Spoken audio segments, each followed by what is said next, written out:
Hello, everybody. Hello, listeners and friends. How goes it? Are you asking them or are you asking I don't me? know. I guess I'm sort of asking them. I mean, because at this point, we've recorded this episode, twice now, so... I don't even know who I'm talking to anymore. Am I talking to me? Is this just the voice in my head that sounds a little like Chris? What do you mean that we've recorded this episode twice now, Alec? I mean... exactly what I say.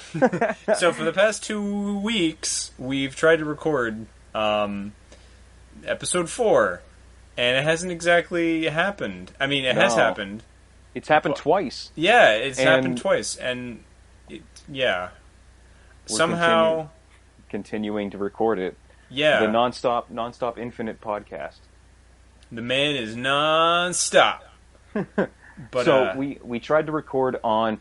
the last Sunday of June, and that recording was lost immediately after we recorded it, and I left to do something else. We then recorded another episode on July 3rd, and I was kind of being rushed out the door because it's the holiday and we were going to do stuff. And we finished recording, and I'm like, great, I'll see you later. And then immediately Alec goes, I can't find the thing. I don't think it recorded again. And sure enough, it didn't record again. So this is take 3 of episode 4. Hopefully this will be the true episode 4, recording number 6. Yes. We've decided to try and take a different approach to fail-safe our recording process. So basically, you normally might I notice... just... Well, no, I guess since I'm interrupting, you can just go ahead and finish. Okay, those of you listening might notice an increase in audio quality. Alec, would you like to explain why that might be happening? Oh boy, it's my turn. Maybe I should learn how to be polite instead of interrupting and cutting you off. I was literally segueing into you, and you just kept jumping the gun. No, it's actually really funny because there was one time in one of the recordings we did. Where I literally cut you off in the middle of one of your things and was like, "Oh yeah, so I watched Bleach." I think that was the first one that we lost. Yeah, I honestly can't remember. I was one of them. They're kind of blending together now. Yeah, so. Yeah, because we have to talk about the same stuff every time. But yeah. So normally I use a program called MP3 Skype Recorder. It's it's free. It's cheap. I used it on my other podcasts, and it always seemed to work okay. But we did sometimes run into this issue where the episodes just disappear, and I've never been able to pinpoint exactly why it happens. Which is a pretty significant problem for an audio recorder. Yeah, you'd think so, right? It seems to happen where if you just launch the program and you're already in a Skype call, it just launches the call already, and that recording is always saved every time. It seems after you stop the recording and then try to record again, that recording never saves or something. But that only happens sometimes, and it just so happened to happen the past 2 times. So yeah, the past 2 times. Exactly. Yeah, so basically all I did this time is I just launched the program and letting it run. But in addition to that, we're also both recording our own sides of the conversation in Audacity. Yes. To compensate for that, just in case something goes wrong or whatever.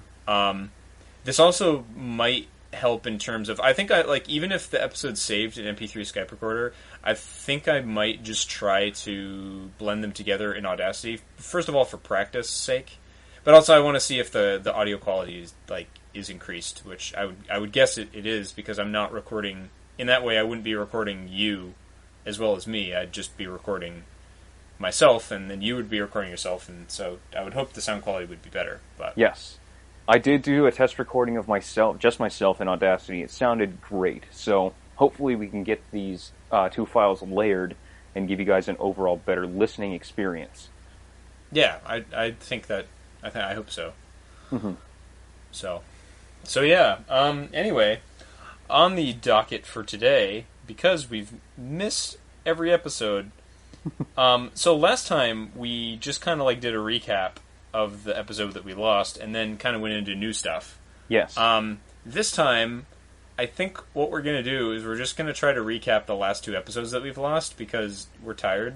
Yeah, we're recording this. We're trying to record this in an extremely short amount of time because I've got to go to bed to go to work in the morning, and I can't be up super late because I work opening shift, so I can't be up super late. So we're just going to try and get through this and give you guys something to listen to as best we can. Yeah. I mean, I'm just a crazy person, and I stay up late anyways. Like, I have to get up for work at 6 o'clock every morning, but that doesn't stop me. But at the same time, I've got stuff to do tonight. Like, I've got a friend I'm gonna try to go see sometime. So tonight, before it's 8 o'clock right now, and who knows? I don't think this episode is going to be especially long compared to some of our other ones, like the E3 one. The E3 one was huge. We're trying to shoot for 2 hours, even on all these episodes, and so far we've gone over on all of those. Hopefully, we'll be able to regulate it a little bit in the future for you guys, so you don't have to commit to the super long listen every time we put something up. Yeah. So I guess to start things off, we might as well recap our first episode. So yes. Why don't you just read the docket? Yeah. So I'm just gonna basically just do that. If I get it up here. I believe in you. I believe in the you that believes in me. Oh my God. I've heard that so many times in the past 2 days. Really? Yeah. I see. People saying it to me, and I'm like, oh my gosh. Okay, navigating my pictures. I took stupid selfies of me drinking Dunkin' Donuts today. Dude, what are you, a white girl? Yes. Maybe I am, Chris. You gonna judge me? What if I identify as a... Alright, I'm not gonna... I identify as an Apache attack helicopter. Hey, all the power to you. Let's not go there, though. Yeah. Okay, let's stick to our topics. Let's stick to this. Let's not get any of that in there. Okay. Whoa! I almost freaked myself out. I was like, I only have 6% battery, and it's actually the screenshot that I took. I know. I'm looking at the same thing. Yeah. Also, it was 82 degrees when you screenshotted that. Wow, that was a warm day. Not as warm as today, though. Today's freaking 90.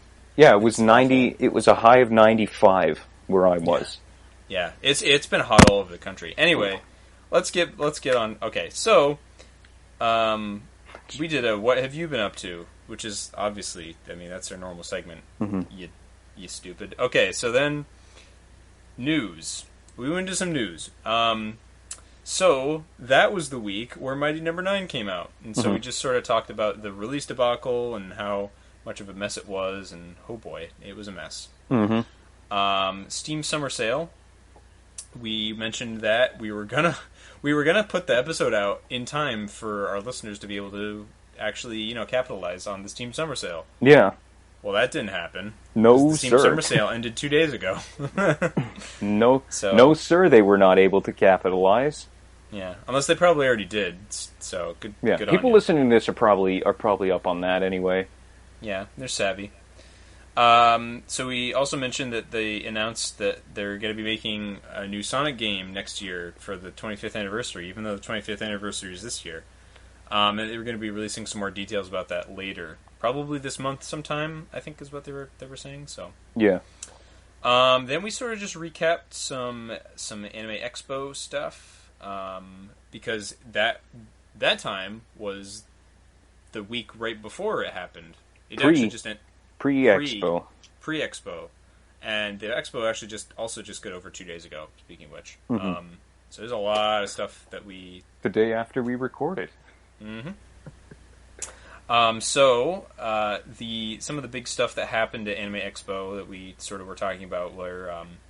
Makoto Shinkai's new film, Your Name, or Kimi no Nawa, premiered at Anime Expo. I actually had a friend that went and saw it and said it was the best movie that Makoto Shinkai has made so far. Wow. And that's saying a lot, because that guy... makes good films. Oh, yeah, absolutely. The Place Promised in Our Early Days, The Children Who Chase Lost Voices. Garden of Words. The Garden of Words. Oh, man, The Garden of Words is like... the most beautiful movie. So good. Like, even just for, like, you know, people, you can say what you want about the, you know, the brevity. It's only like 45 minutes long, but holy cow, man. He tells a full story. Yeah, it's a really great story, and the animation is just gorgeous. So there was also some other cool stuff. Kotaro Uchikoshi attended, and they had the whole Cowboy Bebop cast there. They had a bunch of other people, other guests. They had a bunch of Trigger people there. That was why they announced that Little Witch Academia was going to be getting a series instead of just the 2 little OVA episodes that they have. So they're actually going to be fleshing that out into a full thing, which was part of the news that we sort of talked about. Yes. But they also premiered, I guess, a few minutes of the One Punch Man Season 2 at Anime Expo. So I heard. So we talked about that, and then we also mentioned that Justin Lin has been possibly tied to the Akira Hollywood live-action adaptation. We talked a lot about live-action adaptations again. Yeah, I mean, like, not nearly as much as we did in our first episode, but we definitely talked about, like, how I just don't know how I feel about that. Yeah. And it's bad. And now the phone is ringing, but that's okay. It can ring for however long it wants. Yes, sir, it can. But then the cool thing that we've been really trying to do, and this recording has just not been wanting to work with, is we started Backlog Busters. Which, for those of you who don't know, is... that's our segment where me and Chris both look through each other's backlogs of games and anime, depending on the week. And we chose anime this time to fit with Anime Expo and the more anime-related news that we had going on. And we decided to, we look through each other's, through my anime list or backloggery, and we pick out a show or game that one of us wanted the other to experience. And so we, pick them out and have them watch a few episodes of the game or of the show, or play a few hours of the game. And then come back the next week with our impressions. And so we chose the game. So the thing I chose for Chris was Dead Man Wonderland. Yeah. And Dead the thing I chose for you was Mushishi. Yes. So we chose those, and that was a happy, fun time. And that was pretty much it for that episode. Yes. We went on for like 2 hours about all that stuff. So yeah. And it's all gone. It's all gone. And we did it again. And we did it, and we did it in 45 minutes, and that took us 13-ish. So yeah, you go. We're getting better at this every single time. Yeah. There you go. We're doing pretty good. So now let's go into what we were talking about on Sunday, this past Sunday. And we'll go through this docket in a not as abbreviated format, but we're still going to we're not going to go into as much depth as we did the first time, just for the sake of brevity, and also for the sake of real world time and commitments. So yeah, especially in the news parts, I think we can talk a bit on like what we've been up to. But even that is I don't honestly even remember what I talked about, so... Well, I kind of remember what I talked about for my week. You want me to go first? Yeah, sure. What have you been doing this week? Great. So this past week, I played more Overwatch. And one thing that I mentioned in the last recording this past Sunday is that in the original Lost episode, I went on for like 35 minutes about balance issues and like character nerfs and like all kinds of crazy stuff about Overwatch. And honestly, I could do that every episode. So I kind of put out a disclaimer that don't worry, I'm not going to talk about Overwatch every single episode for the whole time of my week. I'll highlight something if it's super important. And yeah, so I won't talk about Overwatch. So I started off my week by just saying, I played Overwatch, I had a lot of fun, competitive came out, so I'm giving that a try. And since then, I've done 2 placement matches, I'm 2-0, and Blizzard released information about a new character, but we don't know too much yet, but it looks like it's going to be a healer character that has a sniper rifle instead of a traditional, like a staff like Mercy. She's actually going to be able to heal people from super far away, which looks cool. That's cool. So when more information comes up about that, that might even make the news segment. And yeah, so I'm done with Overwatch. Moving on. I watched some anime. I've been watching Ranma 1/2 per request of a friend, and that's still going along good. I'm on episode 50, I want to say, no, not 50, 75. I had my numbers mixed up in my head. I'm on episode 75-ish out of 161, so I'm nearly halfway there. That's a lot of fun. Let me see. I got Rocket League for PS4, and that game is so cool.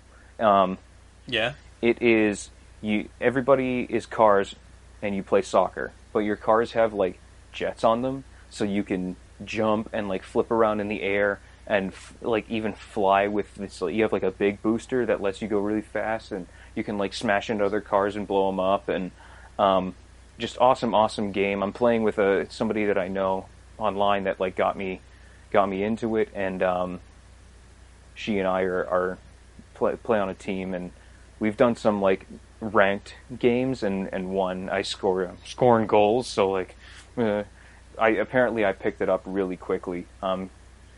Picked up a lot of complex movements really quickly, but there's still some parts of it that just like mess with my brain, especially with the camera option. So the way that the camera works is you can either have it locked onto your car, which is kind of a more traditional like third person driving experience where you look at like the back bumper of the car, you can at like a like a 45-degree angle from behind it, so you can see the road in front of you and see where your car is in space and if there's anything next to you.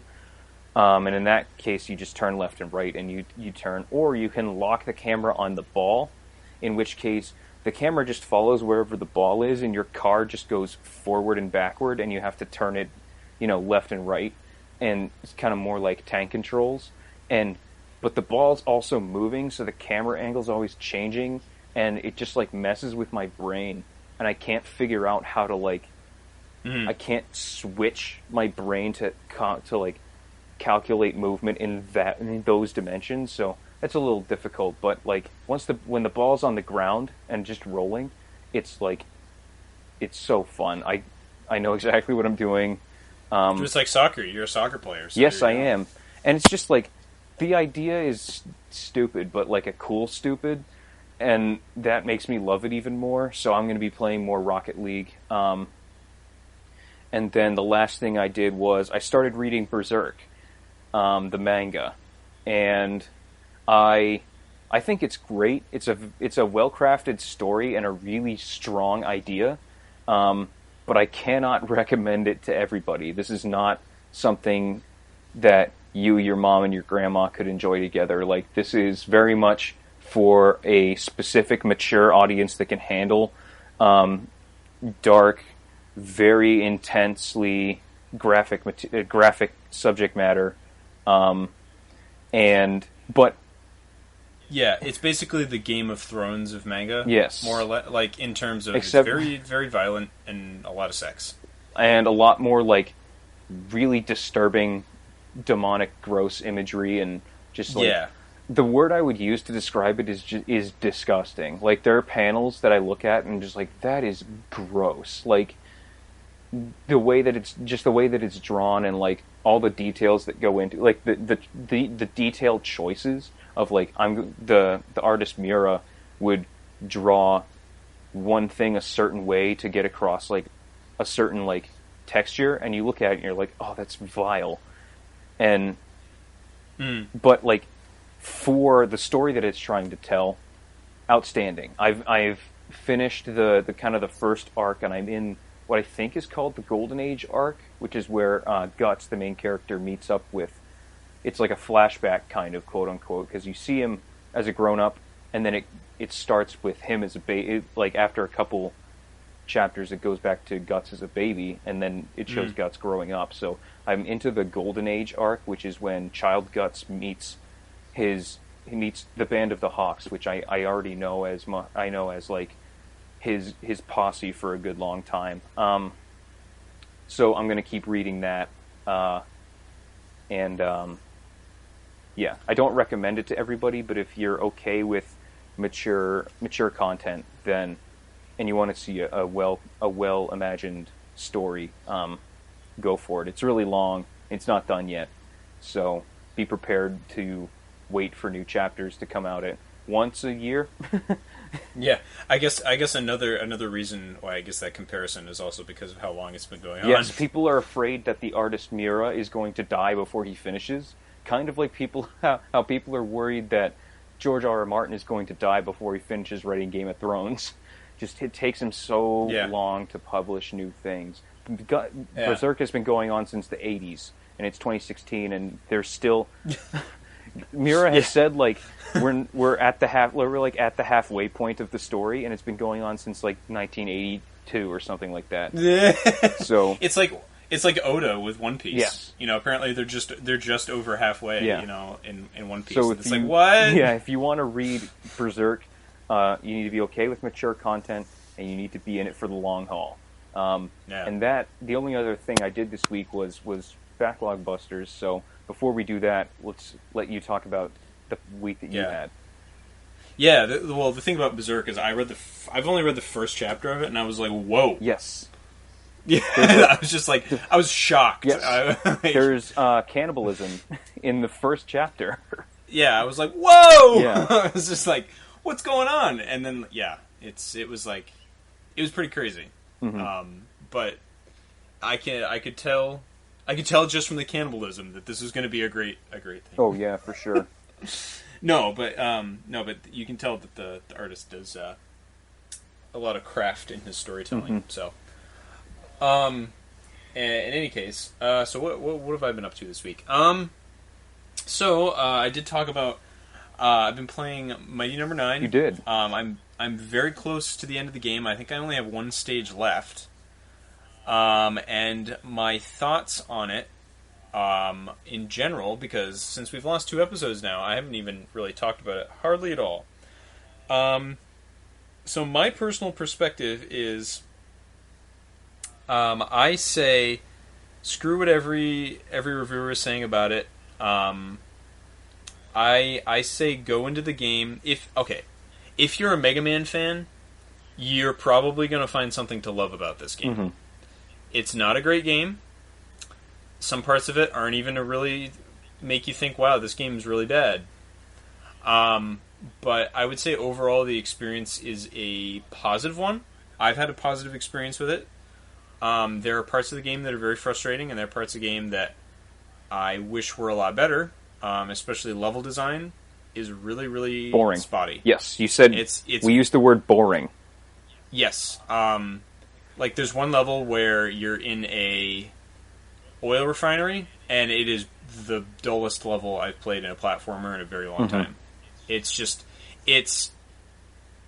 like a lot of obstacles to like dodge, but other than that, it's really boring. It's just not an interesting stage. Even towers collapsing over into the foreground, like that sounds really exciting. Yeah, it sounds pretty cool. Somehow this level finds a way to make it really boring. I don't know how. If you told me that, I was like, wow, that's a really interesting thing, but no, it's not, unfortunately. But there are a few levels that are great, that are very well designed. There's one where you're climbing a tower. There's a lot of dynamic movement in that level.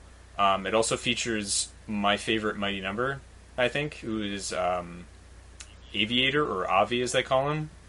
And he's basically, the whole time, he's conversing with himself as if he's a news crew. He's an entire news crew. So he's I remember you said this. Yeah. So he's just kind of like, it's like, so over to you with the weather, Avi. Thanks, Avi. We have a stormy weather report up here. There's a high chance of a robot falling off the tower. He's of course talking about you. So yeah, it's so much fun. You can tell. I really like the voice acting in this game a lot, because you can tell that they had a really good time in the recording booth, and they were having fun, and they give the characters a lot of personality, and I really like that. Because that's the one thing, is that even though this game is aesthetically, like, the way the game looks is really bad, it kind of hurts to look at. The overall art style is actually, I really like it. Like, when they do, like, character stills when you're doing a boss battle, those look awesome. Like, they're just like, wow, the art style is cool. I just wish it wasn't this garbage 3D look and actually look like what they had teased a long time ago when the Kickstarter was first pitched. So overall, positive experience though. I mean, I'm kind of like saying negatives, but it is. I'm having a lot of fun with it. Like, the controls are good. The boss battles are a lot of fun. The game is pretty cheap at times, but overall, I really like it. I've quite enjoyed my time with it. I think it's certainly disappointing, but I'm really hoping that people are receptive enough to it that it warrants a sequel, a much improved sequel. Yeah. Because if you look at, people can argue about this, but I think Mega Man 2 is a huge improvement on Mega Man 1. Mega Man 1 had really, really cheap stages, was stupidly hard, and Mega Man didn't move right in that game in comparison to how he moved in the other ones. He kind of had this weird slide thing where he would, like, he didn't stop right on a dime. He kind of, like, had like a weird slide at the end of it. That was weird. Yeah, and I have Mega Man 3 for my DS Virtual Console, and I haven't noticed any sliding. Yeah, they fixed that in 2 onwards. A lot of people usually debate between 2 and 3 as their favorite. And I think that's the thing that 3 has going for it is Proto Man, because he's like Proto Man. Proto Man is basically the coolest. It's funny because, like, even though the game star a blue robot, he always has like a cooler red sidekick. Yeah, like X. Yeah, in X he had Zero. Zero was awesome. Yes. Freaking ponytail. I love that guy. His flowing locks, and you're like, I want to be him. To quote, dude, he's got a lightsaber. Come on, quote Ego Raptor. I want to be him. Be him. Well, yeah, everybody wants to be him. So anyway, yeah, positive things, but disappointing. But I like it, and I think I'd recommend it, especially to Mega Man fans. Other people, wait for a sale. I'd probably say $20 is a little much for it. Yeah, I saw it at GameStop. And it was 1997, and I was like, "Really?" Yeah, for a physical copy, I guess that's not so bad. But if you're getting it digitally, you get it $10 is probably. And don't get it on your Wii U. Oh yeah, because well, I mean, they supposedly fixed. Yeah, but that, I don't trust them. Yeah, okay, because it was bricking Wii U consoles, so yeah, that's kind of bad. Anyway. So I've been playing that. I've been playing... speaking of other mediocre disappointments, I've been playing Sonic 06. Are you still on that one stage? No, you were playing the silver levels, weren't you? I was on the... the whatever Kingdom stage, Kingdom Valley. I was playing Kingdom Valley when we last recorded. Mm-hmm. I've actually gotten past that. I'm in the after Kingdom Valley... The ship that Dr. Robotnik and because I refuse to call him Eggman, that Dr. Robotnik was taking Elise on, like, exploded, and Sonic's like, no, and he like pulls off this stupid moment where he's like, ugh! and then Silver's like, but we can just go back in time, and I was like, that's not what. And I was like, that doesn't make any sense. Okay, so they're like in Kingdom Valley, and then they go through a time portal, and then they end up somehow back in Soliana, the main city. Yeah. And I'm like, I was like, time travel makes no sense in this game. You just go. You can just warp to wherever you want.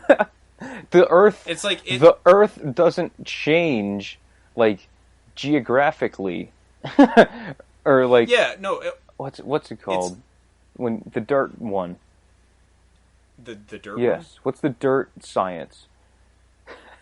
Geology. Geologically, it doesn't change. There you go. Dang it. I mean, like, I'm such an idiot. Or geographically.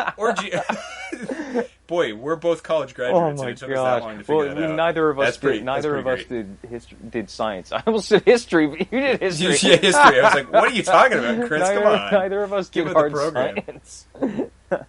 Yeah. No, we didn't. No, but, like, it doesn't...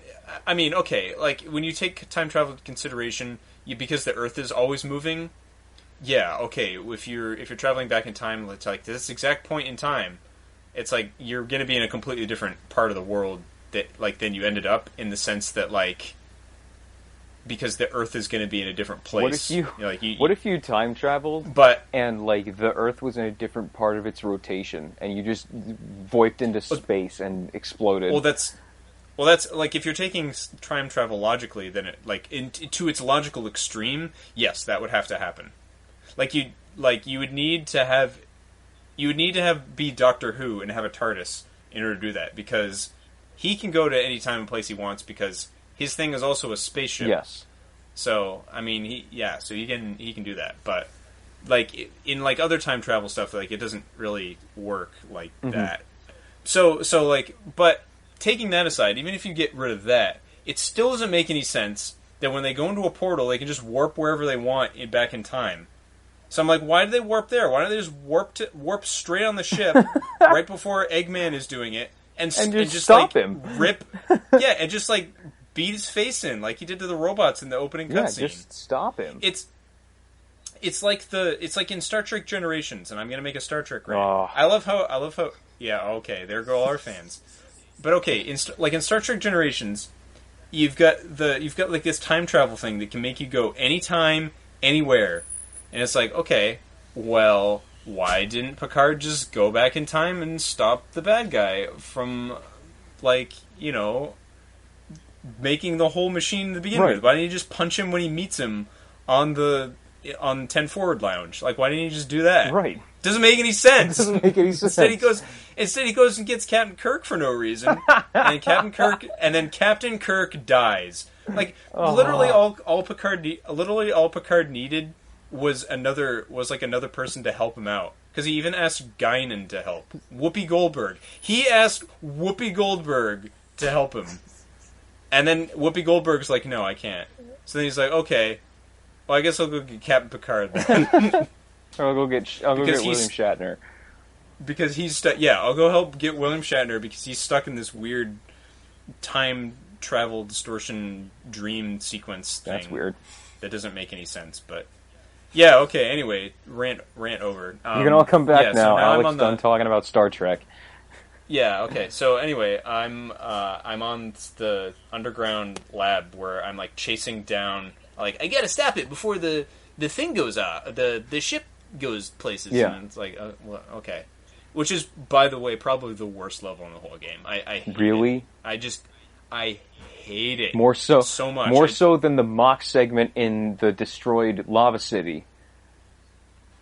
The Crisis City mock segment is actually not nearly as bad as the mock segment that comes after the level with the train. You know, you have to chase down the train and keep it from exploding, and then it throws you into a mock segment. Yeah, that's miserable. Yes. That's miserable, and the mock segment in Kingdom Valley is also miserable. Like, it's like you're, like, chasing the ship, and there's these two massive waterfalls next to you. It's like it's not fun. It's just, nah. I hate it. But I'm still playing this game anyways, because I don't know why. I'm really not entirely sure why I'm still playing it. I think it's sort of fascinating to me, because in some sense, I keep replaying, when I'm replaying stages to get S ranks on them. Yeah. Which actually, I've only had to replay stages once, usually, to get an S rank on them. Which is like, that's kind of surprising. But there's actually, when I'm doing that, I'm seeing a semblance of structure, and I'm seeing an actual good game in there. Yeah. There's a good game inside that game. What was the joke? This is a great prototype? Yeah. Oh, it's shipping tomorrow. We gotta ship. We're shipping it tomorrow. The game comes out tomorrow. What are we gonna do? Yeah, because like it's funny, because I think people say that the beta or the demo level of the beach level is actually better than the one in the game. I think. So it's like oof. Or Kingdom Valley. I think Kingdom Valley is actually the demo stage. Yeah. So that's saying that tells you something there. Yeah. So I don't know. I am kind of having a good time making fun of it though. Like that's that's for sure because the story is it's just dumb. It's so dumb. I kind of like the idea of Silver the Hedgehog if he was an interesting character and wasn't an idiot. But whatever. Anyway. Yeah. It's no use to keep talking about it, so I won't. So yeah, I've been playing those. What else have I been playing? I didn't play any more Demon Souls. I think I sort of talked about on the first episode we lost. I had played some then, and I found out how to use magic, but I haven't really progressed very much further in that game. As other things, I've been listening to a crap ton of Hamilton, like normal. Yes, it's your new thing. That is my new thing. I've been watching the Backlog Busters, the Mushishi, obviously, but I've also been watching Korra. This I didn't talk about with you. No. But I actually watched because I did it more recently. So I'm bringing in extra stuff. Whoa. Oh no! But it's only going to take a couple seconds. So me and my mom have been watching it. I've watched the whole series with my mom because she really likes it. Yes. So we're about halfway through season 4. Mm-hmm. So we're very close to the end. And it's funny because like we'll watch like a bunch at a time, and then we won't watch it for like 2 months, and then we'll like come back to it. And we're like, what was going on again? And then I was like, oh yeah, like the recap actually is surprisingly helpful. The 10-second recap at the beginning is actually like amazing. I was like, oh yeah, I remember like everything that's happening now. Yeah, I can't wait till you're done so that we can have a Korra talk on this podcast. Yeah, that'd be fun. Mm-hmm. Its strengths and weaknesses. And we can talk about my big dumb review that I wrote, my manifesto. I need to read your big dumb review. Yeah, but you need to finish the show first. Yeah, I know. I really do. Other than that, not really anything else. Well, Dubs and I, of course, watched Bleach, and I did talk a little bit about this. I'll kind of just be brief on it, but I have a lot of respect for Tite Kubo as a writer because he has a lot of terrible ideas in his manga, but he goes 100% every time. He owns his terrible idea. He's like, "Yep, I came up with this. Deal with it." He's like, "This is my idea, and this is where I'm going with it." And he just goes in hard. he does not. Yeah, he does not go halfway with it. He just goes all in, and he gives it like he's like, "I'm gonna make this as if it's the coolest thing ever, even when it's not." Because it's an idea he had, and he really wanted to go with it. Yeah, he's proud of what he makes, and even if it's not good, he's like, "I came up with this." Yeah, he really commits to it, and it's like, okay, your ridiculous designs of some of your characters and the really terrible ideas you have with some of the things, but he commits, and I have a lot of respect for that because he isn't phoning in like Hiro Mashima does, where he phones it in with every chapter of his terrible manga. Yes. He phones it in until the dump truck of money shows up, and then he's like, yes, I can refill my pool. The old money was getting dirty. And then he goes inside and he draws the next page with his toes while he's like eating, while he has some woman feeding him grapes. And he's like, this is the life. People buy this. Yeah, especially because he has such a high view of women in his work. Women are objects at all in his universe. There go all our fairy tale fans, by the way. I sense some biting sarcasm.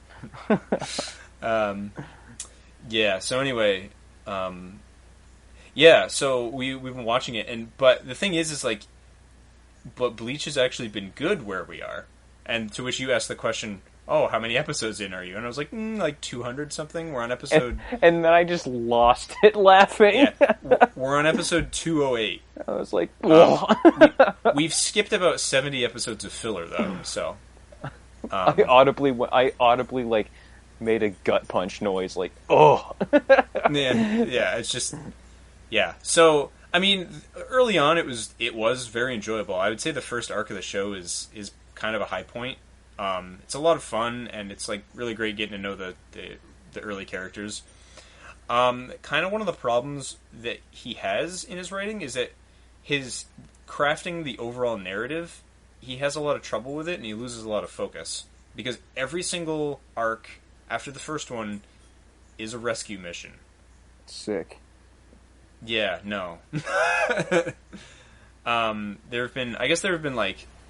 But there have only been 2 arcs. That's the thing, is that his arcs are all really huge. So the first one was... Yeah, so they're all rescue missions, and that kind of gets old. But he crafts really cool fights, and it's gotten to the point where normally it'll kind of like go up and down. He'll have some like really good stuff, and then it'll just be like really boring for a while, and then it will get good again for like maybe like 4 or 5 episodes, and then it will just like wane again. But this has been consistently good for almost 10 episodes now. Like, really good. Like, to the point where I'm like, wow. Like, I can see why people really like this show. Yeah. It took 200 episodes for me to get here. But now I can kind of understand that. And that was sort of the point, actually. That was kind of the point of why we started watching it. Because we're like, we don't really understand what this show really is about at all, other than the base plot. Mm-hmm. Like Ichigo is a substitute Soul Reaper. But like, we're just like, why do people like this show? Yeah. Because it just seems like a big dumb shonen. And it is a big dumb shonen, but it's a good one. And I can understand why it's a solid one. I shouldn't say it's good. It's a solid one, and I can now understand why people like it.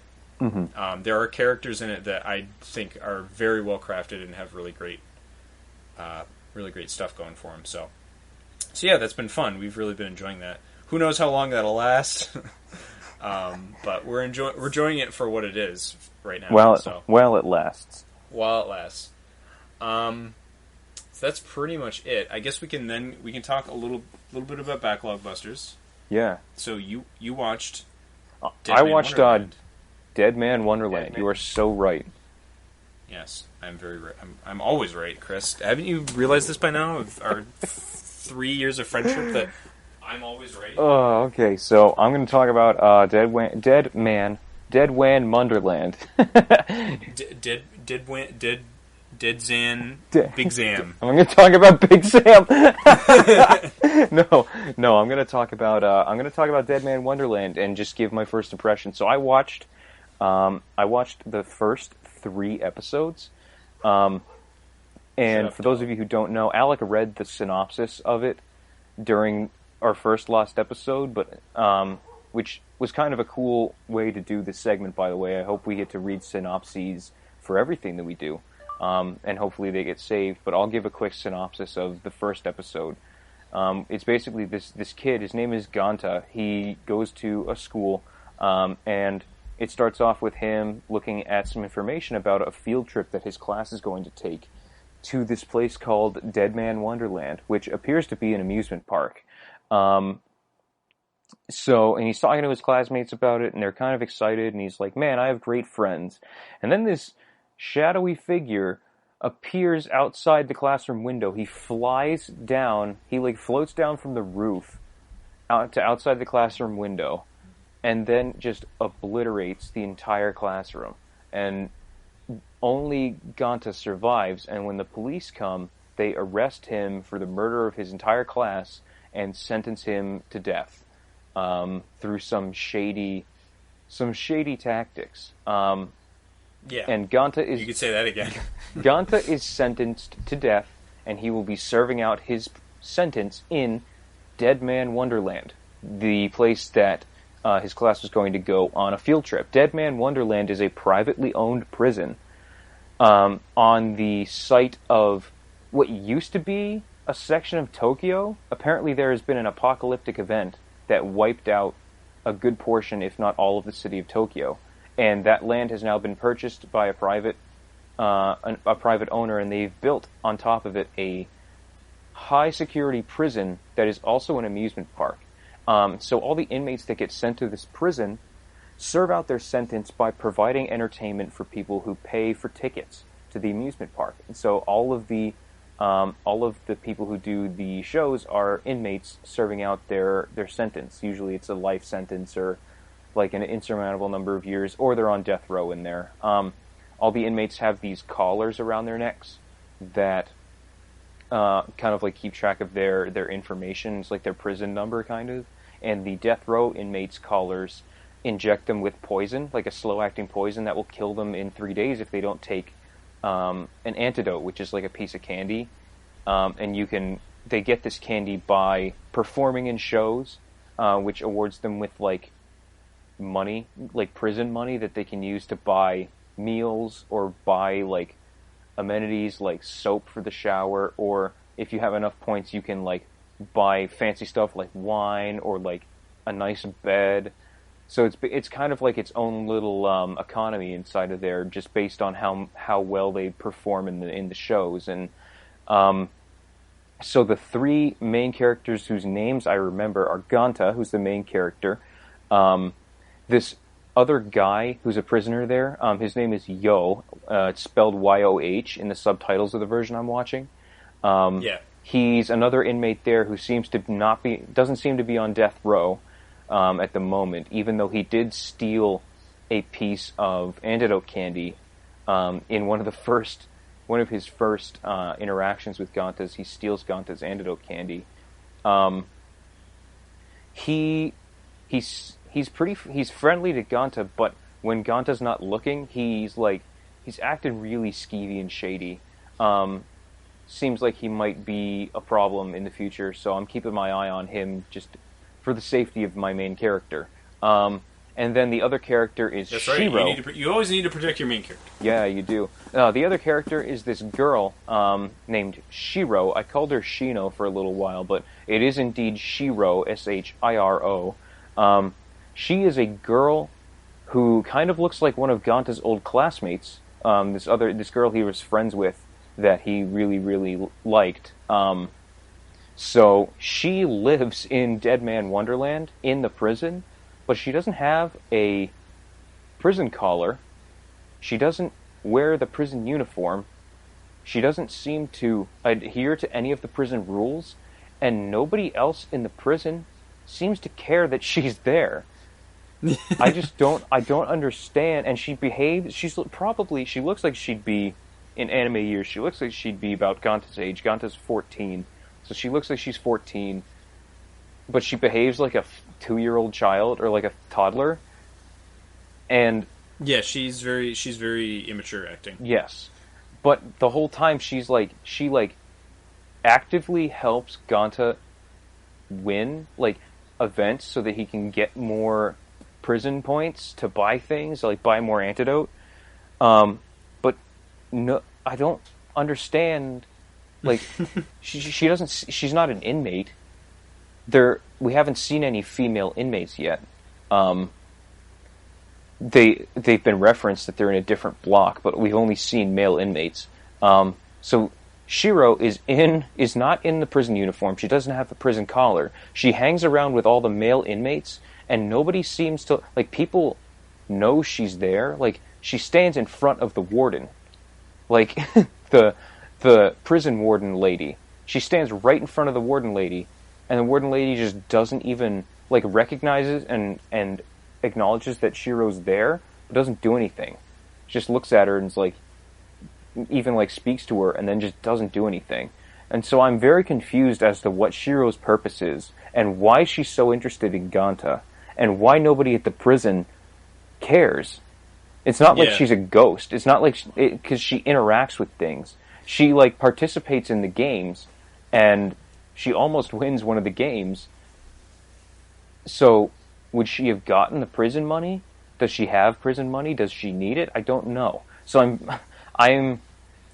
I'm going to continue to watch. This is how we're going to end this like recap segment, is we say whether or not we're going to continue. I am going to continue to watch because I think that the premise is really interesting. Visually very outstanding, and there's also this element of superpowers that have to do with the person's blood. So Ganta develops these superpowers where he can use his blood to do stuff, and there's these weird like blue diamond things that come out of his body and like act like a force field or something. I want to know how that works and where that comes from. It's like anime powers. I don't know what's going on. Yeah, I'm sure they'll explain it at some point. Yeah. Visually impressive, very high octane action. A lot of very vibrant red colors, obviously because of the blood, but also like it does take place in an amusement park. So there's a lot of vibrant color. I haven't actually noticed what the music, like the music blends in. I remember you saying, yeah. I am a very visual person, and I tend to notice the visual aspect of things more so than the music. I tend to have to separate my attention from visual stimuli to focus on audio stimuli. So while shows are happening, I don't tend to notice the music unless I take the time to listen to it away from the show. So maybe I'll find a soundtrack or something and be able to talk more about the music eventually. But I am going to continue watching it. It is a very interesting show.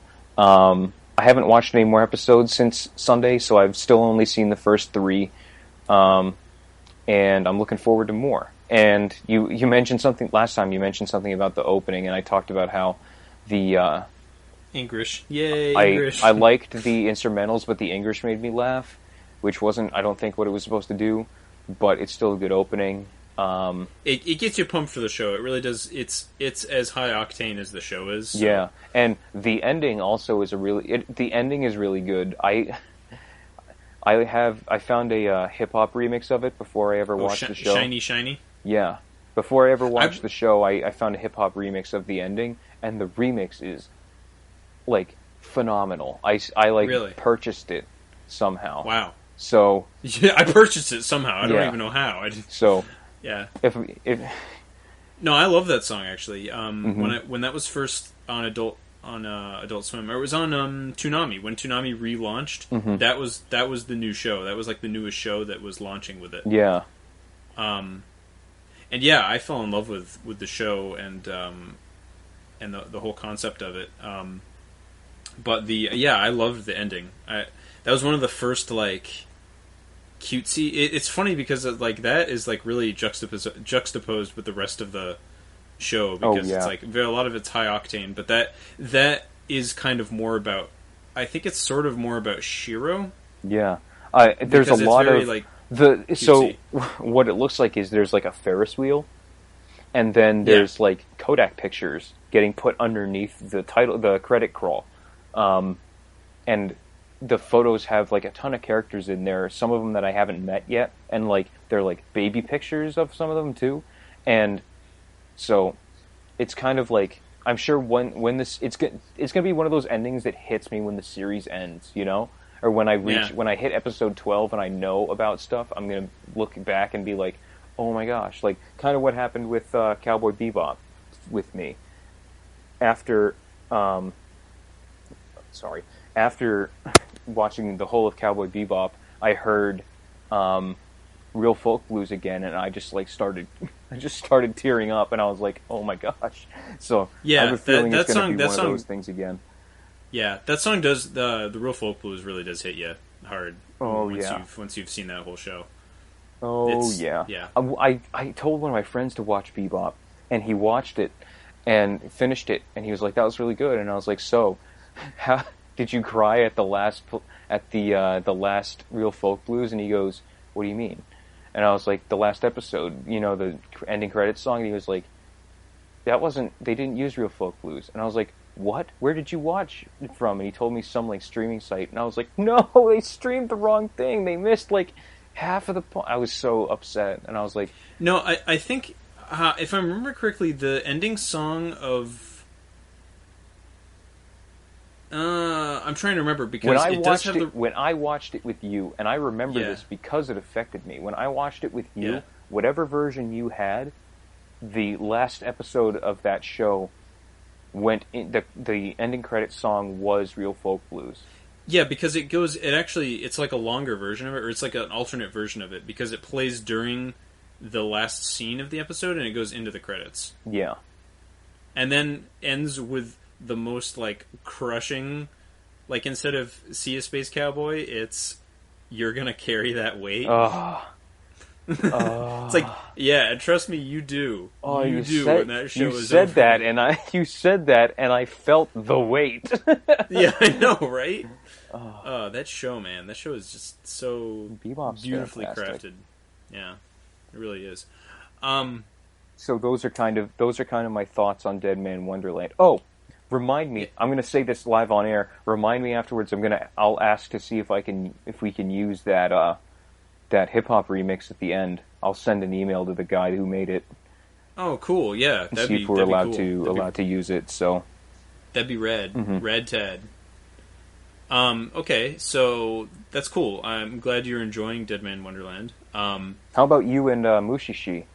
Now, this is something that we remarked upon when we recorded the last time, but I am in the complete opposite side of the spectrum in terms of the show. Not in the sense that I don't like it. I'm saying in terms of like, the tone. kind of show it is. Yeah. For the high-octane, action-packed, super violent that Dead Man Wonderland is, Mushishi is one of the most laid-back, peaceful, calming shows I've watched since I watched Bob Ross when I was a little kid. Mm-hmm. Like, it just puts you in just such a good mood. It's so, like we described, so Mushishi, on the episodes we lost, Mushishi is about Ginko, and he is the title character. He's the Mushishi, he's the Mushi master. Now, Mushi are these, like, spiritual plant, and they're like, the way he described them is that they're almost like a blend between plant life and sentient life. So they're almost like animals. They're like animals in the sense that they can think and feel, but they're very plant-like in that they often don't, they don't really care necessarily about, like, humans aren't like a huge, like, threat or life form. They just exist. Yeah. And obviously, like, they affect people, which is a lot of what Ginkgo is going around doing, is he's helping out people who are being affected by different mushi. But they're very otherworldly and, like, strange looking creatures. The design of them is always really unique. They're really just fascinating things to look at. There's a lot of imagination behind that. So it's a very episodic show. So essentially, Ginkgo is just every episode that I've watched so far. I've watched 3 episodes, much like Chris. All of them play out like some of the best crafted short stories that I've ever had the pleasure of experiencing. Yes. They are very well written, very well paced. They all kind of have a different thing to say. Even if the message isn't like, even if it isn't like a moral or like a straightforward message, they're very nice stories that, like, always put you in a good mood at the end of it. They're almost like fairy tale like in a sense. Like, I described this in the episode we lost, but there's this one, the end of the first episode, because the first episode is like he goes and searches for this boy that they said there was a lot of folklore about this boy who can make his drawings come to life, and so Ginkgo goes and investigates that and helps this boy out. And at the end of it, it then says, then the rumors of the boy who could make pictures come to life slowly began to fade until they were nothing but a distant memory, or something to that effect. And then the episode ends, and I was just like, that was amazing. Like, just everything about the episode and how it played out, and then how it ended, and it was like, it was almost like it just ended. It was a perfect bookend. and it put me in such a good mood that I had to watch another episode right away. So, it is just such a really, really sweetly paced show, and it just puts you in such a good mood. It really does. It's there's no like huge overriding threat or antagonist. It's just kind of like Ginkgo dealing with these problems that these people are going through, thanks to Mushi, who really just don't know any better. And like that alone is just like it's a really positive kind of show to watch. It really puts you, like I said, it puts you in a good mood. And there's a lot of different places I could go from here. One thing you talked about a lot last time we recorded was you loved the use of color. Oh yeah, color is very muted in this show, as opposed to Dead Man Wonderland's very vibrant and almost like pastel colors. This is a very muted, duller color, and it's all like it's all gray, like ish. It's a gray, and I would even say I think I said this. It is like a faded green is how I think of that show. Yes, because it's very every story so far at least has taken place deep in the woods, because that's where the Mushi thrive, and you always get a sense of like there's this green and very lush environments, and it's very quiet and calming, and the gray and the dullness of the green is by the gray of mists in the forest, but also because Ginkgo smokes, and the visual distortion of smoke, fog, mist.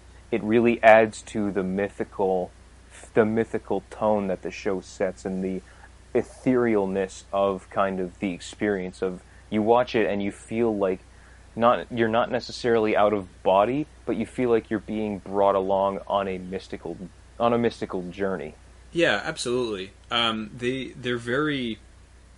There is a very like spiritualness to it, like not in like you said, it's like a mystic kind of thing, and it's like it's really cool. I like how it does that, and I like how it. Like I said, the stories are just so perfectly crafted, and while you're basically you're basically whisked into this world, and you're brought through this journey every episode, and but you're always at the end, you always come out feeling like really great about basically everything. Yeah. It's very calming, and yeah, I can't say enough times how calming it is. It really is the Ginkgo in the English dub is played by my favorite actor, Travis Willingham, and from the few episodes that I saw probably 3 episodes, but in a much different order than how I didn't watch the first 3. I just caught whatever was on TV.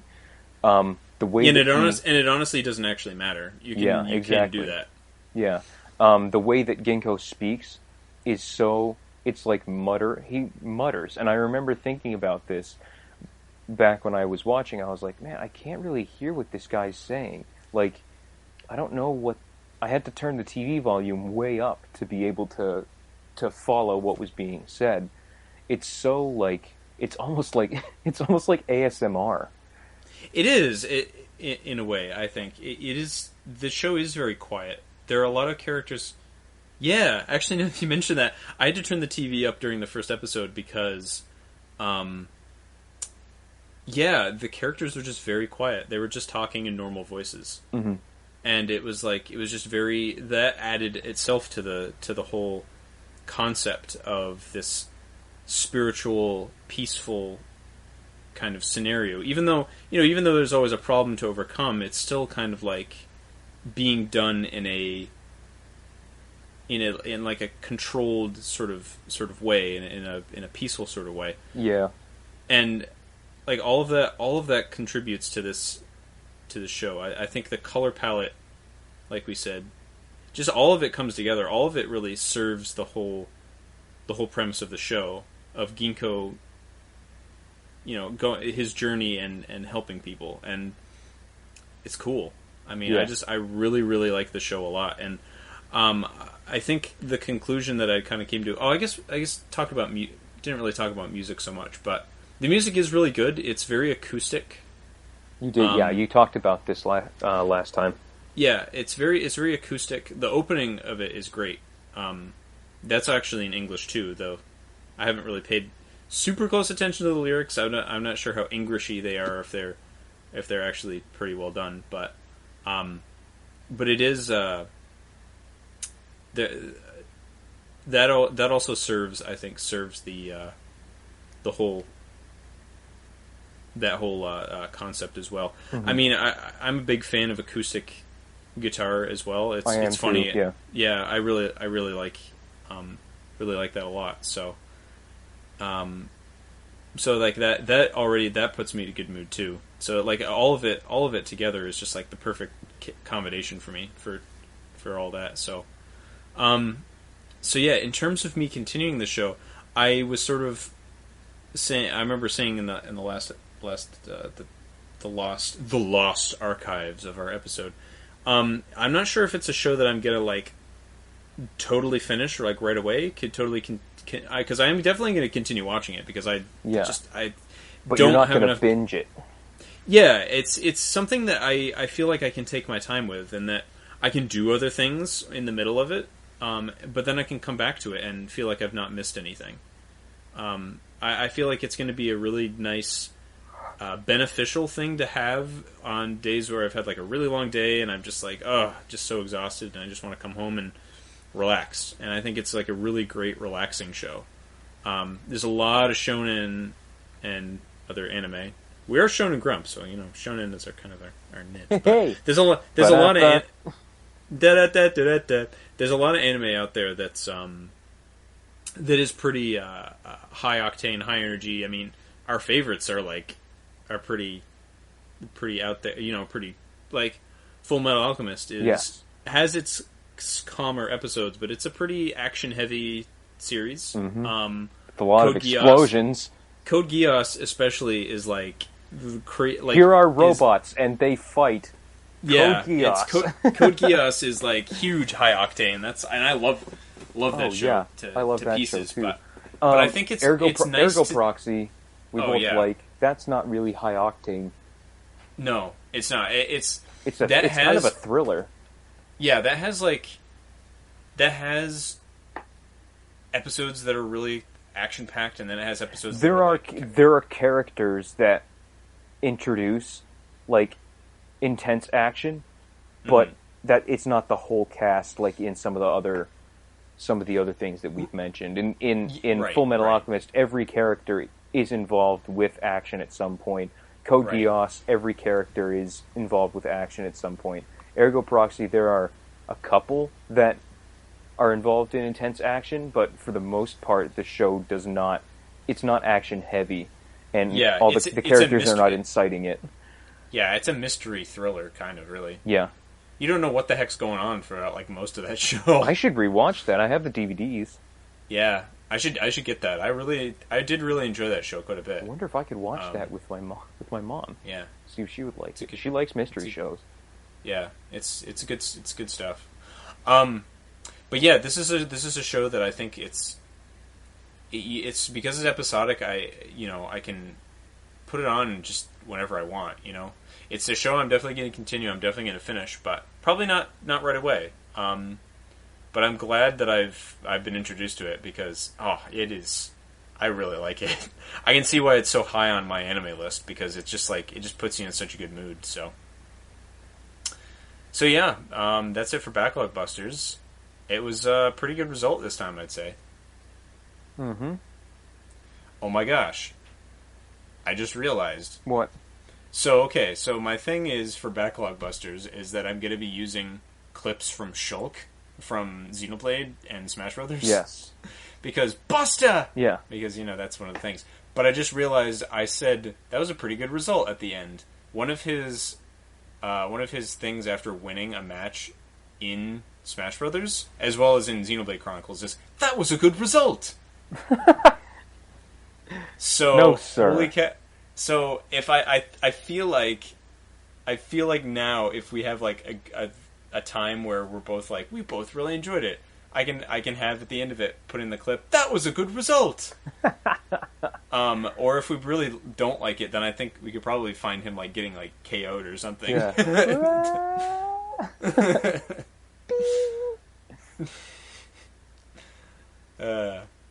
Good stuff. Want to do the abbreviated news? We can do the abbreviated nose, and then we can wrap this The up. abbreviated nose? You want to run that by me again, Chief? The abbreviated news. There you go. Nose. The abbreviated nose. The abbreviated So here we nose. have Here we go. the abbreviated nose. News. All right. Okay, so in terms of game stuff, there's not really a terrible amount. I actually do want to add one thing after I do these. Sure. You did this first one pretty much all on your own, so okay, go for it. So Zero Escape 3 came out, and Amazon has had some problems with the Watch Edition. It's the special edition of the game. If you pre-order it on Amazon, it was actually, I think, the same price as the standard edition, too. You'd get a bonus watch with the game that was a replica of the one that's been in the other Zero Escape games, like 999 and Virtue's Last Reward. But there had been some problem with the manufacturer, I guess, of it, where they shipped out like broken ones or something to the people who pre-ordered it. They didn't ship those out, but when Axis Games got them, they were all broken, and they were like, yeah, that's not okay. So there's been a lot of confusion and like. Because people, like, I haven't gotten my game yet, and I probably should have gotten it already, because it came out over a week ago now. Mm-hmm. So, yeah, I'm kind of like, where's my game? But, where's my game at, yo? They're resolving that. They're going to be shipping the game and the watch separately, so once they get the watches in, they'll ship them out. But they're shipping the games currently, so I'm supposed to get mine in, hopefully, by the end of the week. So, that's cool. The game's been getting great reviews. Pretty much across the board, so I'm really looking forward to playing it. One of the bits of news that came out of Anime Expo is that Zero Escape games are going to be coming to other platforms. 999 and Virtue's Last Reward are both supposed to be coming to Steam, apparently. Yeah. So that's pretty exciting. Mm-hmm. Those games are great. Should be enjoyed by everybody.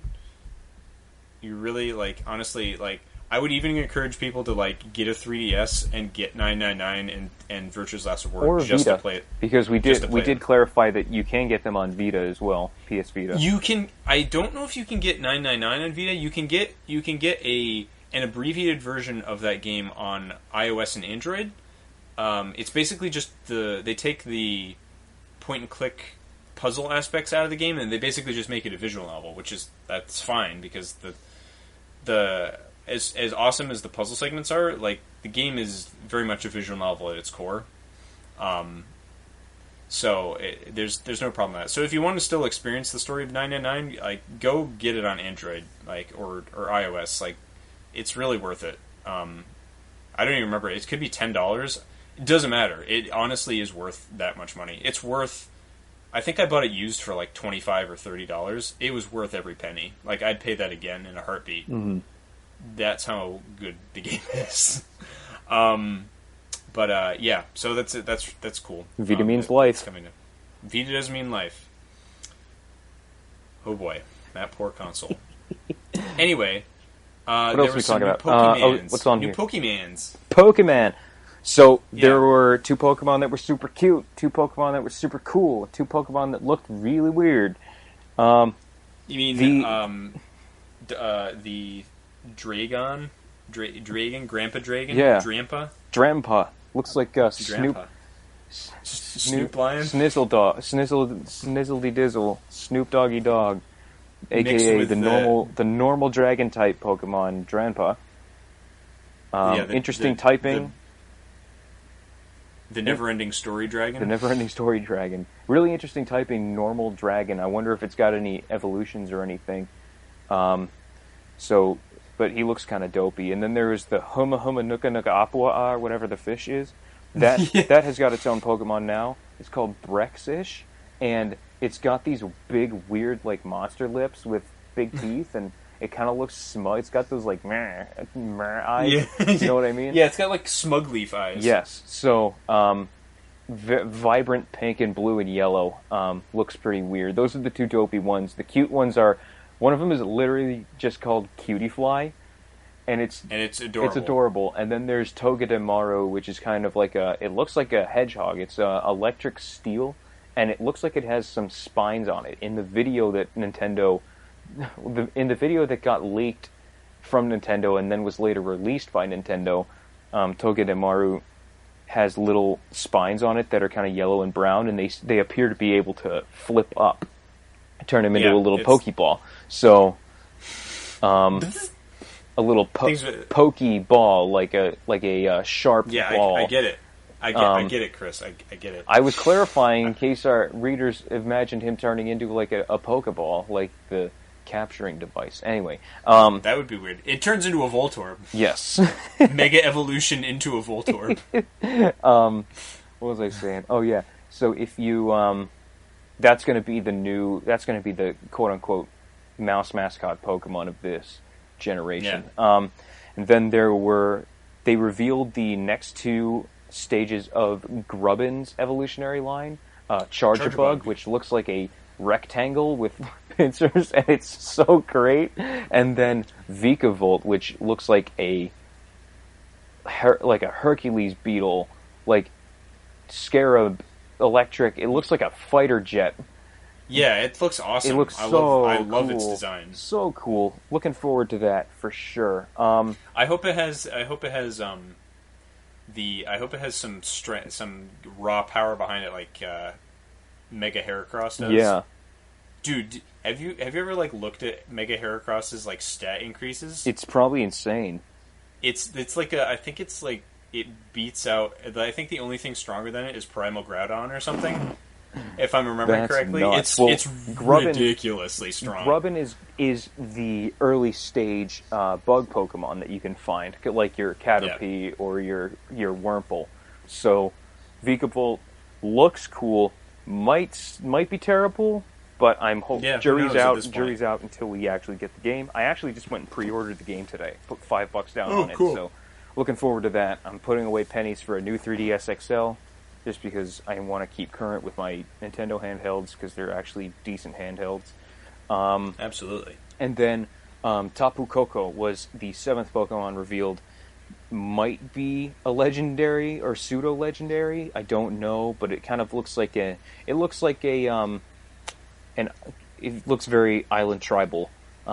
It reminded me a lot of Sigilif, actually. Yeah. Island or Sigilif. I don't Sigilif is what I call it. Yeah. The Sigilifs are so annoying. I can't rant about them. Yeah. So yeah, that's the new Pokemon. Game's coming out in November 11th. I'm pretty sure. Oh yeah, November 11th. I made that joke before, and you're like, November 11th? Yeah, and I was like, yeah. And that's when Skyrim came out. So my other crack cocaine game came out on the same day that the Pokemon one is. Yeah, so, okay, by the way, just gonna hop in right here just for a second.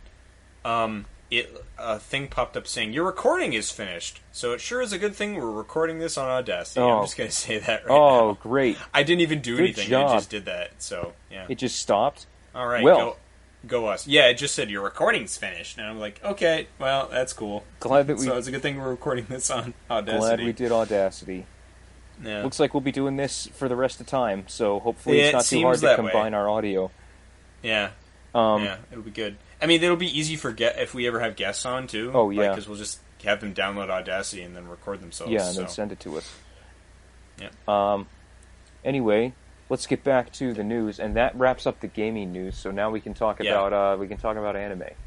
Anime. Oh, yeah, so the one thing I wanted to add, there was a news article I read today. It's just going to basically just say it, and then we can move on. But apparently, Kickstarted video games have decreased.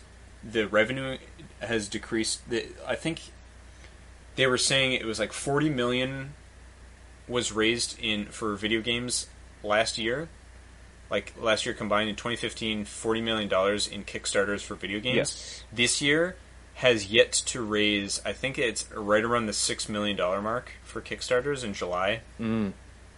So there has been a significant decrease in the amount of money because people are shelling out for. people keep getting screwed. Yeah, That's why. we really do. You remember, Mighty Number 9 was kind of people getting screwed, but the sheer number of people who put money into Kickstarters that straight up don't happen, or the guy just goes takes the money and runs, or or they just have completely incompetent screw ups, like what happens with the Yogscast game. You remember that fiasco? Oh, jeez, yeah, I remember hearing about that. The sheer number of bad things that happen is absolutely dwarfs the Shovel Knights. Literally, or the Hyper Light Drifter. It's amazing seeing the games that don't get the huge amount of money are the best ones. Yeah. It's so that doesn't surprise me at all. And so it's definitely all about the indies and all about lower budget games. And hey, I'm cool with that. Yeah, what did I say? Did I tell you about my new tagline that this whole Mighty Number 9 business taught me, and how it's the most cynical? It's the most cynical thing, but it'll prevent me from ever getting screwed. Never give anyone money unless they have a product that they can hand you. Always assume people are trying to scam you out of your money. And there was one other part that I forget, but basically it's just if people can't hand you a product, don't pay them for that product.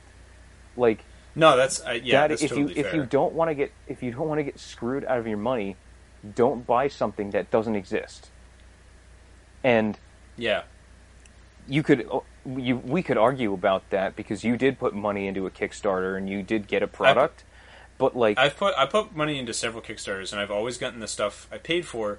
Mighty Number 9, I still haven't gotten all my physical stuff for. Yes. So yes, and obviously the game is disappointing for sure. So but I have a lot more promise for. I really wanted to put money down on. Oh, it was never trust people to follow through. Always assume you're being scammed.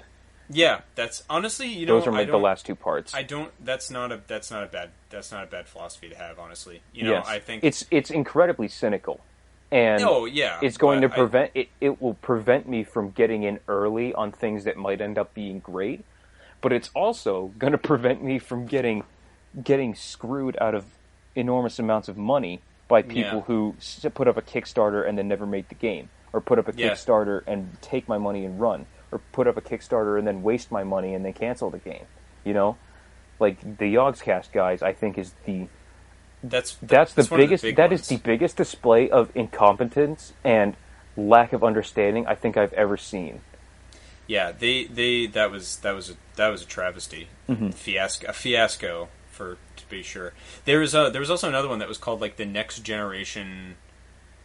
I don't know. Is that the one? Is that the one where they tried to do an all platform console, and they were getting money for it? I forget what this is called. These people, they were we're going to make one box that will play everything, and they were getting money for it, and they were here's a prototype, and it was a clear thing with some circuitry inside, and people took that, and they were this is just plastic in the shape of a SNES with a specific type of motherboard inside for a microwave or something, and and there were millions of dollars being pumped into this Kickstarter, and everybody put money in got screwed out of their money because the Kickstarter is now defunct. That product is not coming out. That product never existed. No, there's I was talking about there's a kart racer or some sort of racing game that was supposed to come out and that never came out. That people put money down towards. Did it get C and D? Did it get C and D? Cease and desist? No, it just the guy just stopped updating. The guy just kind of went AWOL. What about that? What about the artist? The artist who kickstarted a book of his cartoons, and then when people were asking him to why haven't your cartoons come out? You said they would be done a month ago. He filmed himself having a nervous breakdown being like, I can't believe you people are hassling me about giving you your products, and then he had a pile of printed books behind him, and he just lit them all on fire and was like, this is what I think of your hassling. Oh my gosh. You're not getting your product. I didn't hear about this. Yeah. Wow. Okay. Nope, didn't hear about that. No, another one I was thinking of was a console. It was the Retro VGX console. That sounds really familiar. Yeah, it was it sounds. I don't know if the one you were talking about is basically this or not. It might be the same. It was because it was meant to play everything. So it was supposed to be able to emulate NES, Sega Saturn, Super Nintendo, the Atari. Okay. The Retro VGX was supposed to be. It's supposed to be a new retro console, as in like a brand new console that would play brand new games that are designed specifically for this console, as in like 32-bit and such type games. And it was used. They used the mold of the Atari Jaguar. There was like an old Atari Jaguar mold that somebody bought, and they This sounds so familiar. But the thing is, they didn't get money for it. That's the thing. I remember. They even relaunched the Kickstarter later, and it was just as bad. It failed just as hard. And it was like, yeah, and it had something to do with like the circuitry inside was all the prototype stuff. There was a lot of shady stuff going on behind the scenes. No, this is the same thing we're talking about. I was going off memory. Well, see, I was part of the YouTube community where I actually have met one of the, I met in person Gamester81, who was one of the guys that's part of the company. Yeah, it was called the Chameleon. Okay, so yes, yeah. They relaunched it as the Chameleon. Yes, I was thinking about the Chameleon. Yeah, they put it on Indiegogo. People looked at it and they looked at the prototype that they put up on the thing, and people were like, "Hold on a second, this can't play anything or even run, let alone, do what they're saying." And there was a big investigation, and they couldn't. The people who were investigating couldn't get their hands on an actual prototype, and then they just shut down. Yeah, it was the Coleco Chameleon. Yeah. Yes. So, yeah, the Retro VGS, and yeah, it was a big fiasco, and I kind of felt bad for Gamester for getting kind of involved in that, because it wasn't really his fault. It was like people he worked for, kind of thing. I think so. I don't know. Yeah. I don't think it ever happened. So it just kind of all went down. And that's too bad, but whatever. We're getting off topic. Let's briefly go into the anime. Yeah, let's wrap up our anime stuff. So, Anime Expo happened. There's lots of news that I wish we could go into more detail about. Mamoru, there's a lot of Toonami related news, which is kind of interesting. Mamoru Oshii. Mamoru Oshii. Yeah, I know. Mamoru Oshii. And Production IG are making a micro-series that's coming out next year, exclusive to Toonami, so that's pretty rad. There were no details released at the time of our last recording, and I have not looked. Nope. No, there aren't anymore. It just says it's coming out. Probably for a while, so. Yep. One Punch Man dub is coming on July 17th. We kind of talked about that it was it's the young guard. There's a young cast list. The young blood of the English dubbing world, replacing all of the classics that I know and love, such as Travis Willingham, Laura Bailey, Mike McFarland, Chris Kaysen, those Chris Kaysen, yeah. Brandon Potter, all of those people are now production managing, casting directors, series directors. They'll still have their roles every once in a while, but yeah. Yeah, they're leaving voice work for these younger people who are going to be in the One Punch Man dub. And I forget, I forget Max the name. Middleman? Max Middleman. He was in. He's been in. He's starred in some pretty big stuff. I guess he was actually the main character in. I mean, big stuff in terms of, he's a lead character in Tales of Zestiria. Yes. So that's kind of a big deal right there. I think. He was in Fallout 4 as a character. Yeah, he played Zeke, who was in one of the Atom Cats. Yeah. Your Lie in April, he apparently was in that cast. Mm-hmm. He was in Sword Art Online Season 2. So he's new. His resume is not very large, but but he's got I'd big say it's roles pretty on impressive. Yeah, he's got a good future ahead of him, that's for sure. Yep. And he'll be playing Saitama, so the lead character. This is probably the biggest tragedy of what we lost, because we had a nice JoJo discussion. We did. Well, it was you going, "What is JoJo?" and then me trying to explain JoJo and failing, and you going like, "Maybe I should just watch it." And I was like, "Dude, we should totally watch JoJo together."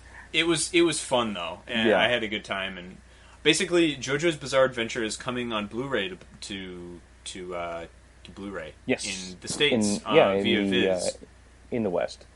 Yep, so that's pretty cool. Mm-hmm. That's radical. It's JoJo. It's bizarre, and it's an adventure. And now I'm gonna ask the guy about the Dead Man Wonderland remix. I'm gonna go find the guy who remixed the Pillar Men song with Lil Wayne and see if we can get that in there. See if that'd be appropriate. If not, if you didn't hear it at the start of the episode, then it's not in there. But I'm gonna go ask. Then it is not appropriate. All right, Attack on Titan Season 2 is officially coming in 2017. So that's pretty cool, pretty rad. I know there are some people that are really excited for it. I think a lot of the Attack on Titan hype has sort of died down. Yeah. I'm still really excited because I really love it, and my love for it, even though it's kind of waned a little bit, I'm still excited because I really want to see what happens next. I have a T-shirt for the show, and that's pretty much the extent of what remains of my love for the show. I have a T-shirt. I have a figure of Levi, and I have I got the collector's edition of second half of season 1, and I had crap. I had what's her name sign it. The voice of Trina Nishimura. Yeah. Oh, you lucky bugger! You met Trina Nishimura. I forgot about that. She's Now you've met Vic and her. Yeah, I know, and she's like the cutest. Oh, that's so. Person. She was like so adorable. I was like the only people.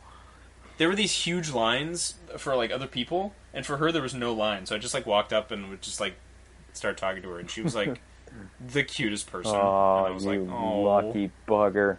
And she was like, "Oh, thank you so much," because I was like, "I really like your voice. I just really like the voice work in the shows." And School she Rumble. was just like so appreciative. Oh, yeah, she was in School Rumble. You're so great. Akira's awesome. Akira's the best. So that was a lot of fun. I need to meet more famous people.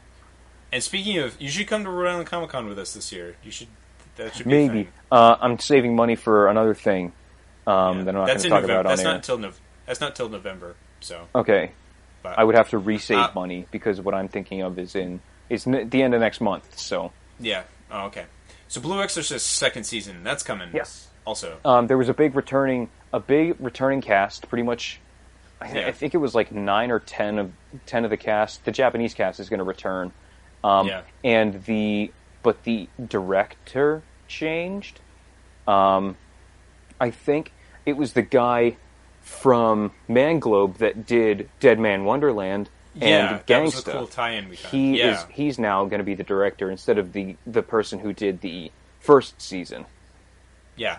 So there's a new staff. But there's a new returning. The returning cast is the same, so that's cool. Mm-hmm. And that was pretty much it. That's all kind of we went into. I think there were some like other little things here and there, but I don't remember. It's getting late. And I think that pretty much sums it up. Yeah. So that's it. That's your. We finally finished episode 4, and it was a recap of recaps. It was a recap. But you know what? 2 other episode 4s. But hey, I feel good that now that we at least we have this Audacity recording. Yes, and I'm not closing Audacity until I am 100% sure that I have saved and exported the file that I can send to you, and that the file that I exported works. So, yeah, same honestly. And I remember I closed last time by saying we need to watch JoJo, you and I. Oh yeah, we still need to do that. So we're definitely gonna have to plan out some time for that. So yeah. But yeah, you can find us on Facebook. You can find us on YouTube, which is probably how you're listening to this. Yes. And there. And I also said that, we also said that we're going to be looking into iTunes alternatives for listening. I heard about a website that will straight up host for us as well. Cool. I'll tell you about that off the air. Okay, behind the scenes, off the record, off the books. All right, so that about sums it up, I'd say. So this is good. I had a good time. I did have a good time for the third time. For the third time. For the very first time. And you all right? No, I'm dead. And Chris is dying. Okay, Chris is dying.